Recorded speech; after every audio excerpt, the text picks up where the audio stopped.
Are you ready to listen to a podcast? Here comes the Playhouse Podcast, thanks to Bradshaw and Bryan Law Offices. Find, subscribe, and listen.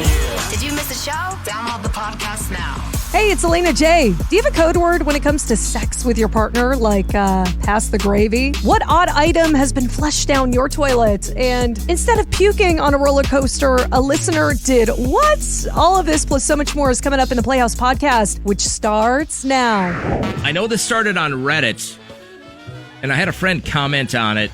We were playing golf this weekend, and he had said that him and his wife used the phrase, let's cook the beef, if they have to talk about, wanting to be intimate in front of the kids. Gross. So when he said he had heard it on Reddit, and he's like, did you read this? I looked it up right away. And what I'm asking for this morning is, how do you guys portray the, let's have a small love interlude time, especially if the kids are listening? Do you guys have a phrase, Kat? I do this with my eyes. You just stare at him, and he goes, all right, it's obviously time. Then I cross them. To say, just kidding. I get them all randy and then just kidding. Elena, do you guys have a phrase for, intimate time? No, I mean, Avery doesn't really understand that, but it's funny. My parents will watch videos from when we were kids. My parents, there's one of them. We're at a rodeo, and we're watching these guys, wrangle the cows. My dad's like, yeah. I would love to wrangle a cow. My mom goes, yeah, I would love to ride a horse sometime. Maybe we should do that tonight. Oh, my God. So your mom didn't even get offended when she was being referred to as a cow. Oh, my God. But she wanted to ride a horse. That's almost an impressive thing. I've always preferred to use the term pass the gravy. But that one, and it started. That's really bad. It's also that's what somebody said. They go, that's super dirty. You can't. I go, it wasn't meant to be. But it started with the very first Thanksgiving that Trish and I had at my parents' place. And I remember we're sitting across from each other, and she's kind of like rubbing her leg on my leg, and I knew we had to stay there that night. So we were gonna probably clean up all the dishes, have a cocktail or two, and then I don't think we were married yet. But anyway, so I knew we were going to just kind of... Premarital sex? Gravy. It was please for the kids. So I remember I was like, can you pass the gravy? And I made eye contact with her, and she's like, sure, you already have some. I'm like, we should really pass the gravy. Yeah. And that's where it kind of started. Now, other people have said, on top of let's cook the beef, this one, gosh, again, non-sexual terms for the nookie. It's time to feed the cat. Yuck. Yeah. Hey, we should go to that privates party. Other ones that Only you and I are invited. Hey, honey, we should stir the pot. That one's all right. I like that one. We're supposed to patch up the walls. I don't know even how to handle that one. Another one. We're supposed to steam the oysters. Okay. Hey, what do you guys think about mowing the lawn? I like that one. And then the other one was trim the bushes. These are just coming off of Reddit. Yuck. So I prefer pass the gravy. Kat just prefers to cross her eyes. Elena has no term for it, so I'm apparently the only creative one here. But in your relationship right now, do you have any term that's a non-sexual term for wanting to get it on? Avery is on with us right now. Avery, what's the term that you use in case the kids are listening when it's naughty time? Well, we say 5 minutes, honey, with a wink face. And why we say it like that is because we have 2 kids that are under the age of 5, so it usually doesn't last long, but that's our go-to. 5 minutes, good for you. Yeah, 5 minutes is like, there's some days that I was like, 5 minutes is a heroic effort, you know what I mean? JJ is jelly. Well played. And how old are the kiddos? They're both under 5, you said? Yep, my son just turned 5, and then I have a 2-year-old. Yeah, you've got zero to little time on your hands, so... Yeah, exactly. 5 minutes. It's a good 5 minutes, though. Have a great morning. Thanks for sharing with us. Yeah, thank See you you. later. Oh, Amy says work on taxes. We're going to work on our taxes. I like it. Let the kids go in there and really work on taxes with you, so then they know how boring it is, and then they won't ever go in that room. Be like, numbers, no. What else are you using? You're like, oh, it's sexy time. Mommy and Daddy need a little alone time. We're deciding, it's just a little, I can't believe, Elena, out of all of us, I can't believe you and Melissa don't have a phrase for this. No, we just get right to the point. But usually Avery's not around. We just say, we're gonna And then we go. You have to use that voice when you do that. Yeah, that's kind of how it is. How is Christina? I'm doing very well, thank you. Well, you're very, very proper this morning, and I'm glad you came on the show to tell us what you say when it's time for naughty time. What do you say? It's all about carrots. Why the carrots? We say, do you want carrot or, for having carrots? We're like, oh, these carrots are so good or, My parents are obsessed with carrots. Oh, that's great. All they do is talk about carrots. And, that's what we do. And how many kiddos are around that you're still fooling? Well, we have one 17-year-old and then I have a brand new 1-year-old, so. Oh, you spaced them out. Look at you. One at a time. Yeah, all So right. are we talking about like baby carrots or like cartoon Bugs Bunny carrots or what are we talking about here?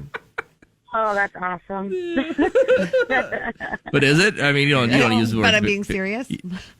Yeah, it's any carrots. I mean, do you want a carrot?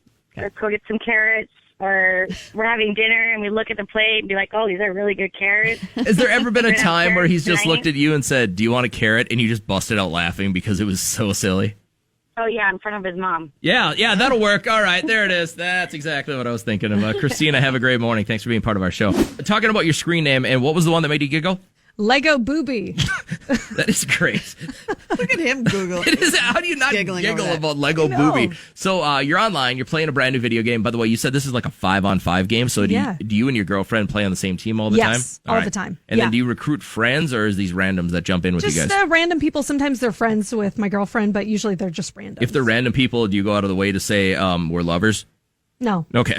That would be the first thing I'd open with. This girl right here, protect her because we're together. And what's your screen? Do you just use the Elena J or something like that? Mine is AJ21. Okay, simple enough. But back in the day, you were also known as Soccer Hottie 99. That's what you did. You did a lot of like misspelling too. Like cool was always KEWL. Oh, yes. Like cool chick forever. This one says 1486. I hate my adolescent self. Mine was mysteriously dope liar. All the E's were 3s. All the O's Right were on. 0s. How about this one? Mine was Nasty Thug OMG. Wow. Right on. This one, huge Spice fan. Baby Spice 666 was Right mine on. for AOL. What's going on with? Hold on, real quick. You were saying what now? What was yours? Good, how are you? Good. We were talking about Lego Booby. And that's somebody's screen name that Elena was playing video games with yesterday. And I'm like, all right, Lego Booby's kind of cute, kind of fun. Remember your old screen name back in the day? Mine was Be Cool Pop. Be Cool Pop. So like BCOOLPOP. Oh, yeah. And what did that mean? Anything? Not a clue. No. You just put a bunch of letters together and it worked out that way. I put like 2 words into a scrambler and it scrambled it, and that's what I got. And I've used it as my spam email. I forgot about the scramblers. Those were so cool. So they gave you your own name? Yeah, if you didn't have because at one time you could only have like 12 or 13 letters for a screen name depending on what program you were on. And I do remember there was a program that if you put your first and last name or 2 things you'd like, it would scramble it or adjust it. Instead of the number 4, it would say FOUR, or B4, it would be the number B or the letter B in the yeah, Weird. scramblers. Yeah, so that's what I got. I had no idea what I was doing, and I wasn't allowed to have an AIM yet. So So this is how you were able to sneak on with Be Cool Pop. So if there's any pervy old dudes there that did ASL to Be Cool Pop back in the day, you should go to jail. Remember when your kid flushed his brand new 4-wheeler key down the toilet, Cat? Yes. It was 40 hours ago. I didn't even tell Derek. So if he's listening right now, he just heard it for the first time. But all Liam described was, I didn't know until I saw the back end of the lanyard just like wiggling down into the toilet as he flushed. So obviously I've never had the kid that purposely went into the bathroom with items to flush them down. Yeah. So grateful for that. It's a fun little plumbing experiment. Nathan, how you doing, buddy? Good, how are you? Good. I'm told that this story does involve a gerbil. It does. Yes, please tell me. We were trying to teach the kids some responsibilities, and their chore was to clean out the cage. Mm-hmm. Well, little did we know that when they cleaned it out, they were not dumping the like a normal person would. Sure. Instead, they dumped them in the toilet. Okay.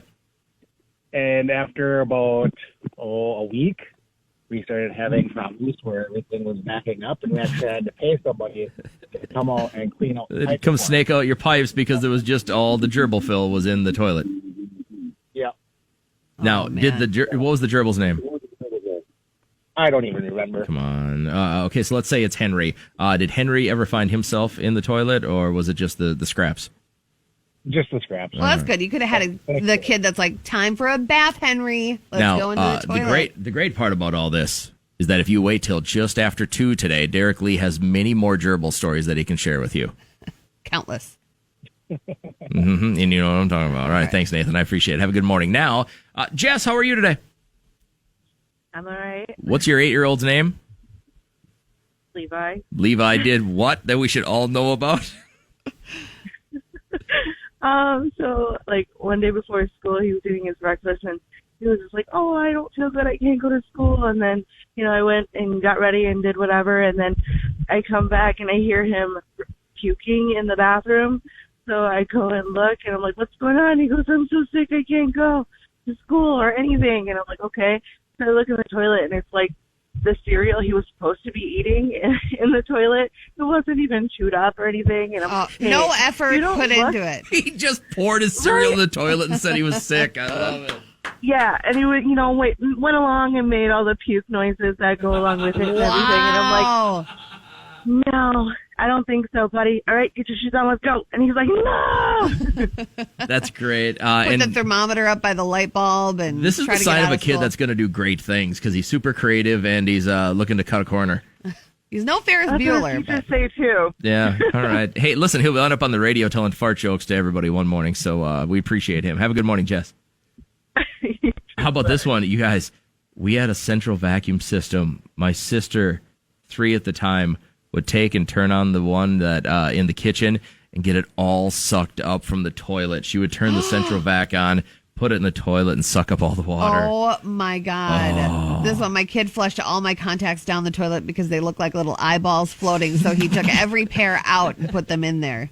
Andy, tell me Kids. about the toilet, please. Yeah, so inside of our front door, we have a little table with a bowl where I put my wallet, keys, chapstick, stuff like that when I get home. Yep. Yeah, so my 2-year-old grabbed it all one day and decided to flush it all down. Oh, no. What a mess. So luckily, it got stuck, and I was able to grab it all out. That's good. Unluckily, it was after I saw water heading into the kitchen from the bathroom. Oh, no. So did you have a lot of damage, or was it kind of an easy cleanup with some towels? Well, luckily, the kitchen and the bathroom are both tiled, so it wasn't too bad, but yeah. You got to get one of those little snap clasps for the toilet. But the worst part is when you have to go to the bathroom really badly, it doesn't open as fast as it should. So watch out for that. But thanks for sharing. Now time for another round of FML. My favorites from Reddit, making you feel better about yourself. Feel my lord. This Farm website 11. is amazing. All right, you ready for the first one? Yes. Today, I was working at McDonald's like I do every day at the front counter when an elderly lady came up to me and whispered, I just had the runs everywhere in your restroom. Turned around and walked out the door. Never even bought anything. FML. Man. Today, I pulled an all-nighter to finish writing a 60-page essay on history and the people of Australia. Turns out it's supposed to be Austria. It's due this morning. FML. 60 pages. Couldn't they just throw him a bone there? Today, I demanded to know why my boyfriend took so long in the public toilets. He admitted that his ex was such a nasty girl, she would drag him into the public toilets sometimes when she wanted. So now every time he goes in one, he needs a couple extra minutes before he can come out. Oh, my God. FML. Thinking about her the whole time. Today, I realized that anyone who claims they enjoy spending quality time together with their spouse and children during quarantine is a liar. A big, fat liar. I know my kids aren't even 10 years old, but God, I can't wait for them to get houses on their own and move the hell out. FML. Today, this one's great, guys. During my Zoom conference, I forgot to mute my mic when I joined, and I was listening to a true crime podcast. I started to notice people's confused looks when they realized they were hearing all the gruesome details of the serial killer's crimes. FML. This one's good. Today, my boyfriend convinced me to dirty talk with him. I'd never done it before, so I figured I'd give it a go. I ended up getting so excited that I had an anxiety attack. You are so hot. I'm going to break. Today, All of my credit cards were frozen due to fraud. Oh. The culprit? My own mother. She rationalized it by saying I owed her for raising me. She didn't even raise me. My grandma did. Wow. FML. And my favorite, today I walked in on my husband's elderly parents getting it on. It's beautiful that they still love each other. I just wish they hadn't decided to express that love all over our brand new living room sofa. Yeah. FML. Do you remember the time you went to the amusement park and it all fell apart? I'm going to tell you, it was one quick story. And Elaine, I want to get yours too. But Peyton, my oldest son, who's going to be turning 18 here in a couple of weeks, he was 5 or 6. And you know, you're at that point when your kid is just tall enough to ride the big rides. Yes. So maybe he was even a little bit older than that. No, that's about it. But he looked at this ride. And it's called a corkscrew. Yeah. And he's like, I think I want to go on that. I go, are you sure? Yep. And it was just my wife and myself and Peyton. And she goes, all right, I'll take him on it. I'm like, cool, I'll sit down right here. I'm just watching people go by. Boy, it's taking a long time. There's really not a line here today. It's taking a long time. All of a sudden, they come back the same way they went. And usually there's a different exit, then there's an entrance. And I go, what happened? And he looks horrible. He looks like the saddest little kid in the world. She goes, well, we got right up to the front of the line. We were going to be in the first car. You know, you always want to be in the first one. And he threw up all over the place. Ew. He hadn't even gone on the ride? Didn't even get on the ride. Oh, he was so nervous to get on the ride. He chucked everywhere. Wow. So the rest of the day is me being military son dad going, come on, we got to get back on that horse. We got to get on this. No. And all he wanted to do was ride the ladybugs and the little motorcycles and stuff like that. The crazy mouse. He didn't want any of the, never would have got him on. Never would have got him on anything. It took years for him to get back on a big boy ride. So I tried to really pull it out for Derek. I was like, yeah, let's go. I'm a roller coaster girl. I love rides. We go on Steel Venom, very first ride we get there. And I'm just gray the rest of the day, throwing up. He's like, I thought you were a ride girl. I'm a water park girl. I'm not an amusement park girl. Angie, tell me about the amusement park, please. We were on our 9th grade trip to Valley Fair. Yeah. And I was hoping that I would be sitting next to the crush that I have, the kid in our class. Yep. So my friend maneuvered to make it all happen. So when we sat down and got all strapped into the roller coaster, they pressed down on the lap bar to make sure it was tight and whatever. And when they pushed on it, some pee came out. Ew. So you must have had to go to the bathroom. But I had been on a water before, so my pants were already wet, so no big deal. You couldn't really see it. Yeah. But then as we went on the roller coaster and it went upside down, it pushed down more, and I just full on peed everywhere. Ew. And then when we got to the top and we started going down, all of it came back up and sprayed everywhere. Gross. Can you imagine being in the back right behind her getting pee sprayed on your face? I don't even really want to talk about this anymore, to be honest with you. So gross. Podcast. Download the podcast. The Playhouse Podcast is made possible thanks to Bradshaw and Bryant Law Offices. Catch the live show weekdays from 5:30 to 9 on 104.7 KCLD. Now, share this with a friend. Immediately.